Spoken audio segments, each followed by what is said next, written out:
সবসময় একটা কথা আসছে যে শাহবাগ বিরোধী ঐক্য। বাংলাদেশের প্রতিটা আন্দোলনের কেন্দ্রবিন্দু ছিল শাহবাগ।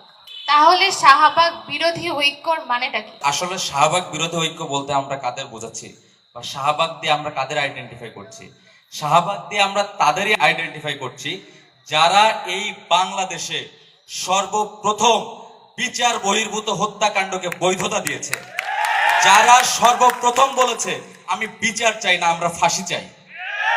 আপনি শুরুতেই জাজমেন্টে যাচ্ছেন এবং এই কথা বলে আওয়ামী লীগের এই যে প্রজেক্ট এবং ভারতীয়দের যে প্রজেক্ট, এই প্রজেক্টকে শাহবাগের মাধ্যমে এবং বিচার বিভাগকে সম্পূর্ণ পঙ্গু করে দেওয়ার মাধ্যমে একটা মব সৃষ্টি করে, আমি আবার বলছি একটা মব সৃষ্টি করে আপনারা যাদের ফাঁসি দিয়েছেন তারা যদি নিরপরাধ হয় বিচার আদালত করবে এবং আদালত তার আইন অনুযায়ী বিচার করবে।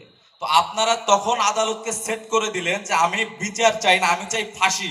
আবার ঠিক তখনই আদালত যখন রায় দিল এটিএম আজহার সে হইতেছে নিরপরাধ, আবার আপনারা গিয়ে মব করতেছেন। আমরা শাহবাগ বিরোধী বলতে তাদেরই বুঝিয়েছি। দ্বিতীয় ব্যাপারটা হলো সংঘর্ষ আসলে কেন বাড়ছে? যাদের আসলে পলিটিক্স করার কোনো বিষয় নাই, যারা আসলে শিক্ষার্থীদের ম্যান্ডেটকে বিশ্বাস করে না, এবং তিনি বলেই ফেললেন যে জাহাঙ্গীরনগর বিশ্ববিদ্যালয় এবং ঢাকা বিশ্ববিদ্যালয় যা হয়েছে উনি শিক্ষার্থীদের উপর হতাশ। তার মানে কি?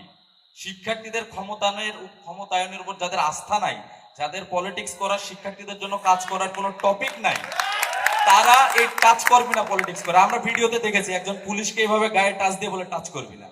ঠিক সেম ঘটনাটা রাজশাহী বিশ্ববিদ্যালয় হয়েছে। মুখোমুখি দাঁড়িয়ে তারা হামলা করেছে এবং বাইরে এসে চেঁচামেচি করেছে তাদেরকে হামলা করা হয়েছে, যেখানে স্পষ্টত ভিডিওতে দেখা যাচ্ছে নওশাদ জামান, শাহেদ ইমরান, এরপর হচ্ছে হাফেজ মেহেদী হাসান, তারা রেড লাইনে দাঁড়িয়ে এই দিকেরও মার খাচ্ছেন, এই দিকেরও মার খাচ্ছেন, মাঝে নাম হয়ে গেছে যে শিবির হামলা করছে। এবং আমি আপনাকে রিকোয়েস্ট করছি আপনি আবারও দেখবেন সেটা ছাত্র শিবিরের প্রোগ্রাম ছিল না, সেটা ছিল শাহবাগ বিরোধী ঐক্যের প্রোগ্রাম। ধন্যবাদ।